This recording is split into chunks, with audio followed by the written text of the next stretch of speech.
నేను మీ జర్నలిస్ట్ సూరన్న. ఇంకా ఎవరైనా సూరన్న టీవీని సబ్స్క్రైబ్ చేయకపోతే వెంటనే సబ్స్క్రైబ్ చేయండి, బెల్ బటన్ క్లిక్ చేయండి. సూరన్న టీవీ ఎల్లప్పుడూ ప్రజల గొంతుకనే. చాలా కష్టపడుతూ మెల్లమెల్లగా నా ఛానల్ని నడిపిస్తున్నాను మిత్రులారా. నా ఛానల్లో నా వాయిసే కాకుండా వాస్తవాలేంటి అనేది మాత్రం చెప్తా. చాలామందిని నేను ఇంటర్వ్యూ చేశా. నా ఛానల్లో యువతకు మాత్రమే ఎక్కువ ప్రయారిటీ ఉంటుంది. అవినీతి రాజకీయాన్ని ఎండగడతా, కబ్జా కోర్ల భాగోతాన్ని చెప్పేస్తా. ఇలా చెప్పుకుంటూ వెళ్తే సూరన్న టీవీలో రాజకీయ నాయకులకు జోకుడు వార్తలు ఉండవు, జోకుడు ప్రసారాలు ఏమి ఉండవు. ఉన్నది ఉన్నట్టు వాస్తవం ఏంటి, నిజమేంటి, అన్యాయం ఏంటి, అవినీతి ఏంటి అనేది మాత్రమే నా ఛానల్లో కనిపిస్తుంది. దాదాపు మీరు నమ్మరో సూరన్న టీవీని కొనడానికి చాలామంది ప్రయత్నం చేస్తాను. సూరన్న దయచేసి మాకు సపోర్ట్ చేయండి సూరన్న, మా పార్టీకి రండి సూరన్న.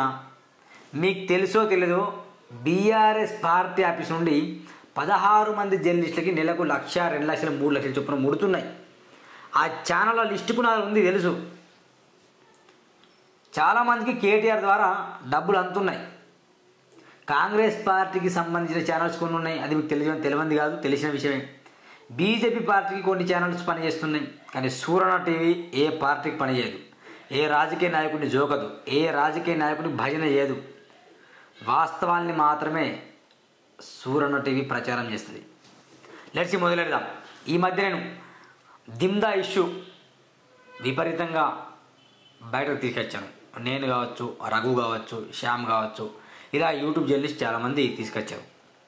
అయితే ఆ దిమ్దా రైతులు అరెస్ట్ కావడం, మళ్ళీ విడుదల కావడం ఒక ఎత్తు అయితే, పాల్వాయి హరీష్ బాబు గారు అటవీ శాఖ కార్యాలయం ముట్టడి చేస్తామని చెప్పడం ఒక ఎత్తు. ఆ తర్వాత మెడలో తనకు తాను దండలు వేసుకొని నిరర్దీక్ష చేస్తానని చెప్పిన ఆయన, అటువైపేమో దండవిటల్ గారేమో పాదయాత్ర చేసిన రైతుల్ని పట్టుకొని ఎక్కడికట అటవీ శాఖ అధికారుల దగ్గర వెళ్ళి మాట్లాడి ఎకరాని మీ అందరికీ 4 ఎకరాలు ఇస్తా, ఇక వదిలిపెట్టండి ఉద్యమాన్ని, ఇంతతో ఆపేయండి, ఇక మీరు రాద్దాం చేయకండి అని చెప్పడం ఒక ఎత్తు. అంటే ఇది బాగా జరుగుతుంది. ఒకవైపు దీక్ష పాల్వాయి హరీష్ బాబు, ఒకవైపు అటవీ శాఖ అధికారితో కార్యాచరణ దండవిట్టల్, మరోవైపు ఆర్ఎస్ ప్రవీణ్ కుమార్ గారేమో రోడ్డు మీద బైఠాయించడం, ఇది బాగా జరుగుతుంది. అయితే ఈ మధ్య బాగా చర్చకు వస్తున్న విషయం ఏంటంటే, దిమ్దా రైతులు సైలెంట్ అయ్యారు, వాళ్ళ భూములు వాళ్ళకి వస్తున్నాయి అనేది ఈ మధ్య కాంగ్రెస్ పార్టీకి సంబంధించిన కార్యకర్తలు, కాంగ్రెస్ పార్టీకి సంబంధించిన చోటా మోటా లీడర్లు బయట చెప్పుకొస్తాను, వాట్సాప్లో వాళ్ళు పంపిస్తాను. మరి నిజంగా దిమ్దా రైతులతోనే దండవిటల్ గారు సమావేశం పెట్టారా? కాంగ్రెస్ కార్యకర్తల సమావేశం పెట్టేసి ఆ కార్యకర్తలతోనే ఆయన ప్రెస్ మీట్ ఇప్పించాడా అని సస్పెన్స్ ఇక్కడ. Let's see. నేను మొన్న పాదయాత్ర చేస్తున్న రైతుల దగ్గరికి వెళ్ళా, వాళ్ళని అడిగా. అక్కడున్న మహిళలు అయితే ఆ సమావేశంలో కనిపించలే, అక్కడున్న యువ రైతులు కనిపించలే, చదువుకున్న యువకులు కనిపించలే. పాదయాత్ర చేస్తున్న వారు ఎవరు కూడా దండవిట్టలతో వెళ్ళి ఫారెస్ట్ అధికారులతో చర్చించినట్టు కనిపించలేదు. లెట్స్ సీ, వాళ్ళని అడుగుదాం. సూరన్న టీవీ ఏదో దండవిట్టల మీద ఏదో కోపాన్ని కొందరు అంటారు, కోపం కాదు. కొందరు అంటారు కోనప్పకు బాగా సపోర్ట్ చేస్తున్నా, కోనప్పకి కట్టలు ఇచ్చినట్టాలు. ఇది విడ్డూరం అనిపిస్తుంది. ఎవరు ఎందుకు డబ్బులు ఇస్తారని అర్థం కాదు. నా స్వయం శక్తిని నేను ఎదుగుతున్నా. Yes, absolutely. ఈ స్క్రీన్ నేను మాట్లాడుతున్న కెమెరా కావచ్చు, ఈ స్పీకర్లు కావచ్చు, మీకు తెలుసు అనుకుంటా, వాట్సాప్లలో అడుక్కున్నవే. ఈఎంఐ ఎవ్రీథింగ్ పబ్లిక్ ఇచ్చారు. This property belongs to public, ప్రజలు ఇచ్చారు. సూరన్న టీవీ నిజాయితీని దూషిస్తాను, అంతే తప్ప రాజకీయ నాయకులకు జోక్కుంటూ మాత్రం పనిచేసే వ్యక్తి సూరన్న కాదు. లెట్స్ మనం మొదలెడదాం. ఆ రైతులకు ఒకసారి కాల్ చేద్దాం మనం. ముందుగా దిమ్దా అని నేను సేవ్, వాళ్ళ పేర్లు కూడా నాకు తెలియదు, దిమ్దా అని సేవ్ చేసుకుంటాం. ఒకసారి కాల్ చేస్తాం, మాట్లాడదాం. మరి ఏంటి నిజంగా మీతో చర్చలు జరిపి తెలుస్తుంది మాకు.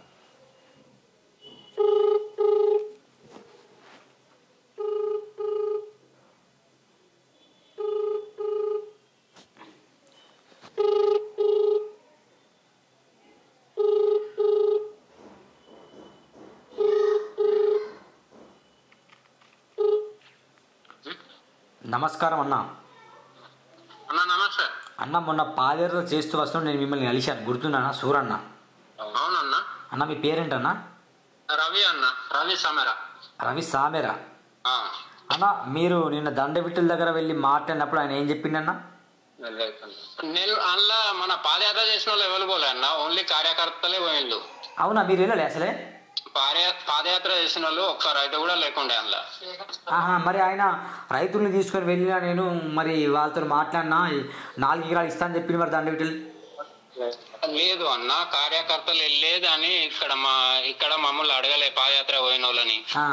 ఇక్కడ గ్రామ సభ పెట్టి మేమైతే అంత దూరం నడిచి వచ్చినాం కదా, మమ్మల్ని అందరిని అడిగిపోయి తెలుసుకుంటే బాగుండు. వాళ్ళు పోయి 4 ఎకరాలు ఏదో మాట్లాడి వచ్చిండట. మిమ్మల్ని అసలే పిలవలే? మమ్మల్ని అసలే పిలవలే. బాబా, ఇంత మోసమా? అంటే మీరు పాదయాత్ర చేశారేమో అని భయంతో మిమ్మల్ని పిలవలేదా, లేకపోతే ఎందుకు పిలవలేదు మిమ్మల్ని? మరి అది మొత్తం రాజకీయం చేస్తారన్న. అంతేనా? ఇంకా వాళ్ళే రిటర్న్ కంప్లైంట్ ఇచ్చి వచ్చిండ్రట. ఏమని ఇచ్చిండ్రు? అంటే కంప్లైంట్ అనే ఇట్లా పాదయాత్ర పోయిన వాళ్ళకి ఎక్కువ భూమి ఉన్నది, పాదయాత్ర పోయిండు, వాళ్ళ భూమి ఎక్కువ ఉన్నది, వాళ్ళు అందుకే పోయిండ్రు అని ఇట్లా మాట్లాడొచ్చిండ్రట. బాబా, ఇంత దారుణమా? అంటే మీరే తెలియలే? ఎవరు వెళ్ళలే? ఎవ్వరు వెళ్ళలే అన్న. మహిళలు కూడా వెళ్ళలే? మహిళలు లేదు, ఎవ్వరూ లేదు. ఇప్పుడు అక్కడ మన పాదయాత్ర వచ్చిన వాళ్ళు ఒక్క వ్యక్తి కూడా లేకుండా అందులో. మొత్తం కార్యకర్తలు వెళ్ళి. ఇక దండవిట్టలకు సంబంధించిన కార్యకర్తల, కాంగ్రెస్ పార్టీ కార్యకర్తలు వెళ్ళింది? అందరు ఉన్నారు అన్న. దండవిట్టలకు సంబంధించిన వాళ్ళు ఉన్నారు, కాంగ్రెస్ పార్టీ కార్యకర్తలు ఉన్నారు, కోనపాకు సంబంధించిన వాళ్ళు ఉన్నారు, హరీష్ రావుకు సంబంధించిన వాళ్ళు ఉన్నారు. కానీ పాదయాత్ర చేసిన వాళ్ళు లేరు? పాదయాత్ర చేసిన వాళ్ళు లేరు. మరి ఇదేంటి ఇట్లా అని అడగలే మీరు? మరి అన్న ఇదేంటి ఇట్లా మీరు అడగలేదా? ఇంకా అడగాలి, రేపు అడగాల్సి ఉంది. అడగండి, ఓకేనా? వాళ్ళు మనకు చెప్పలే కదా. అవునవును. ఇప్పుడు సమస్య ఉన్నప్పుడు మనం అందరం ఒక్కొక్కడ అడగాలి కదా. ఇది సమస్య, ఇట్లా వెళ్ళి దండవిట్టల దగ్గరికి పోతానం రమ్మన్నాడు, మరి ఏంది సమస్య అనేది మనం అడగాలి కదా. పాదయాత్ర చేసి అంత దూరం పోయి కష్టపడితే వాళ్ళని అడుగులు లేదు, ఏం లేదు, వెళ్ళి వీళ్ళే తెలుసుకోవడం. అవునవును. కమిటీలు అట. మళ్ళా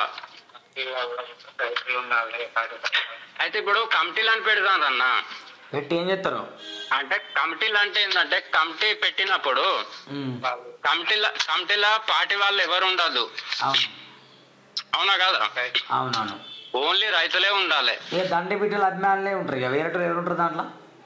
దాంట్లో ఎవరు ఉన్నారన్న? మొత్తం కార్యకర్తలే ఉన్నారు. వాళ్ళు చెప్పింది వేద వైద్యం అనిపిస్తుంది. అట్లనే నడుస్తుంది ఇప్పుడు. Okay okay okay. అంటే మీరైతే వెళ్ళలే అంతేనా? వెళ్ళలే. రేపు ఒక ప్రెస్ మీట్ పెట్టి. ఓకే ఓకే, ఖచ్చితంగా పెట్టండి. మీ పేరు సామెర తిరుపతి రవి? సామెర రవి. సరే రవి, థ్యాంక్ యూ రవి అన్న. ఓకే అన్న, థ్యాంక్ యూ అన్న. రైట్. ఇదండి సామెర రవి గారు చెప్పిన విషయం. ఏంటంటే దండవిట్టల్ గారు పాదయాత్ర చేసిన ఎవరిని కూడా తీసుకెళ్ళాలి.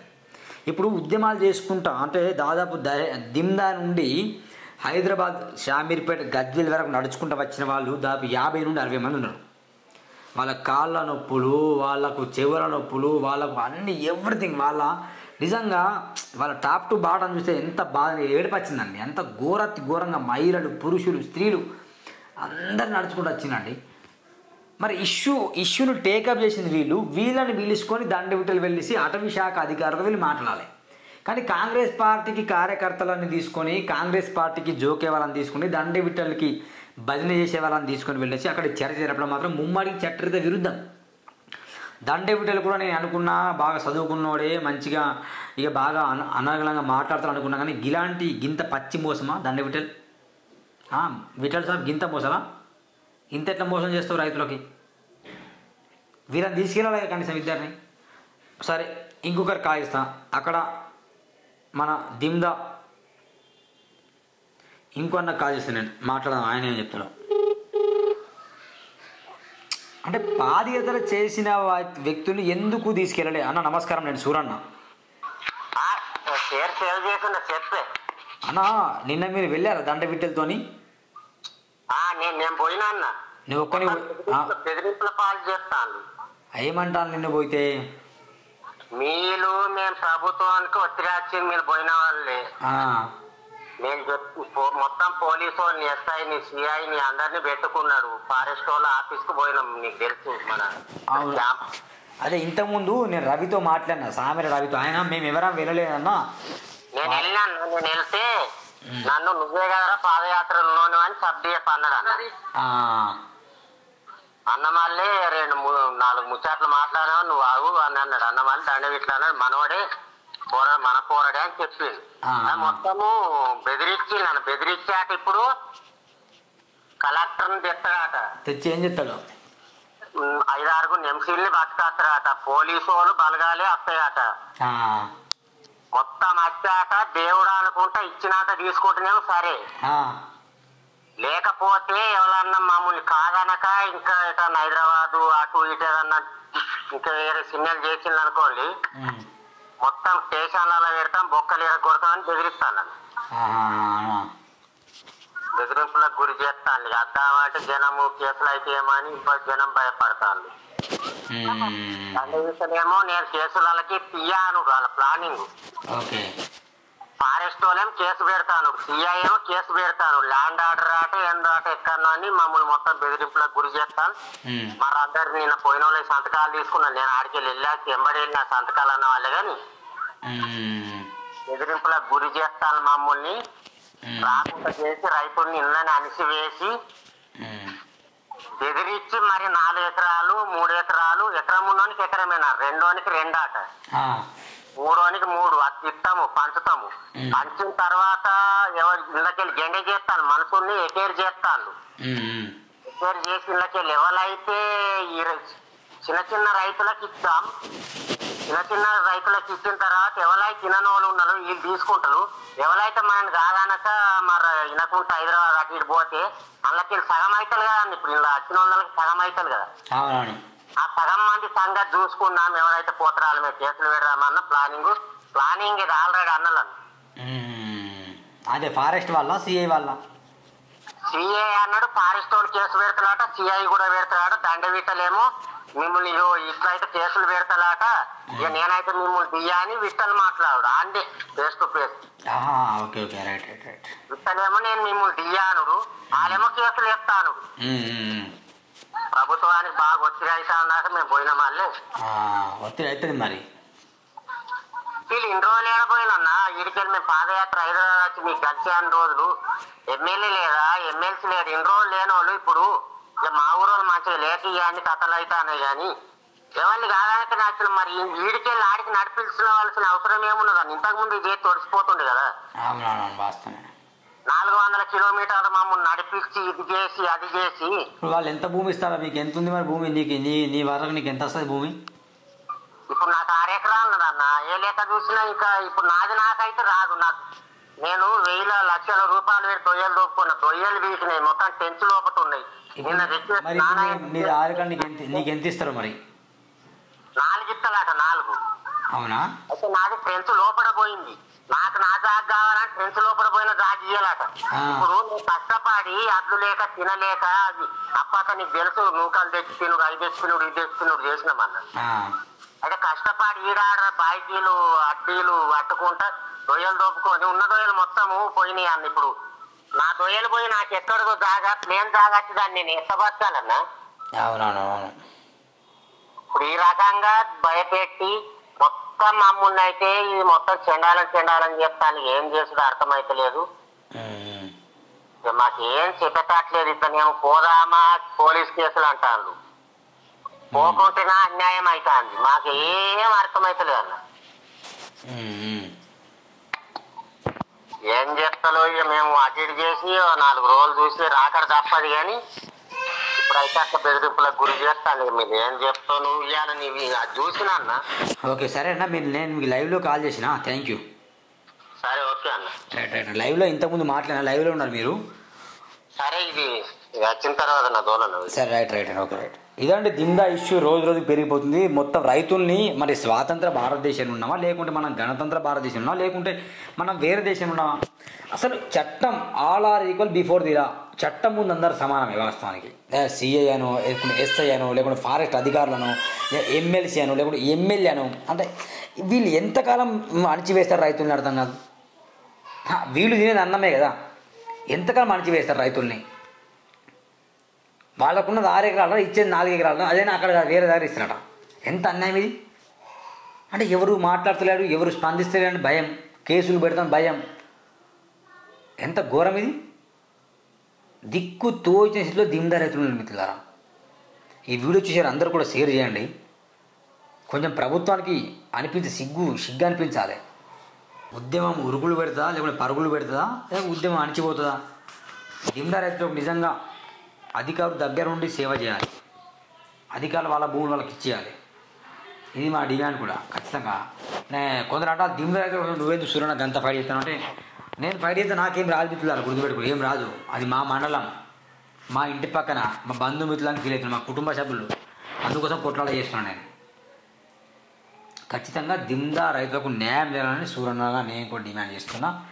మరి పాదయాత్ర పిలిచిన వాళ్ళు మహిళల్ని ఇంకా పురుషుల్ని ఒక 100 మందిని తీసుకొని వెళ్ళేసి అక్కడ నేను మాట్లాడితే బాగుంటుంది, దండబెట్టాలన్నా ఇట్లా చేయడం అంత కరెక్ట్ కాదన్న. ఇక మీ కార్యకర్తలను తీసుకొని వెళ్ళి ఇక ఏదో కార్యకర్తల సమావేశంలో మాట్లాడి ఇక వాళ్ళు అంటే అన్నట్టు ఉన్నది పరిస్థితి. చూద్దాం ఏమవుతుందో. Thank you.